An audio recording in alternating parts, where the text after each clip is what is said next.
خبر شامل کرتے ہیں کراچی سے۔ کراچی بار ایسوسی ایشن کے وفد کی سندھ کے سینئر وزیر شرجیل انعام میمن صاحب سے ملاقات میں کراچی میں وکیل برادری کو درپیش مختلف مسائل پر تبادلہ خیال۔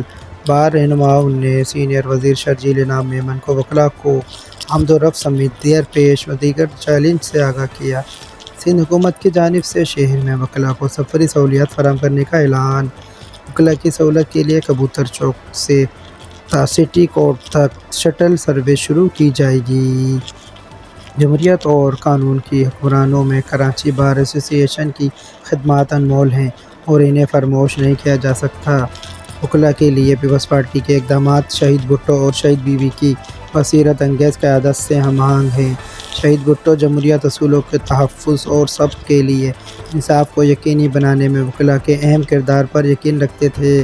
شہید بھٹو کی پالیسیوں نے پسماندہ افراد کے حقوق اور عدلیہ کی آزادی کو برقرار رکھا ہے۔ شہید بیوی نے عدلیہ کو مضبوط بنانے اور قانون پیشے کی حمایت کے لیے متعدد اصلاحات متعارف کروائیں۔ سندھ حکومت وکلاء کو درپیش مسائل کے حل کے لیے ہر ممکن اقدامات کرے گی۔ ملاقات میں کراچی بار ایسوسی ایشن کے جنرل سیکریٹری اختیار علی چنا، راج علی واحد، عبدالقدیر سومرو اور عبدالفہیم میمن شریک۔ رپورٹ عدنان غوری۔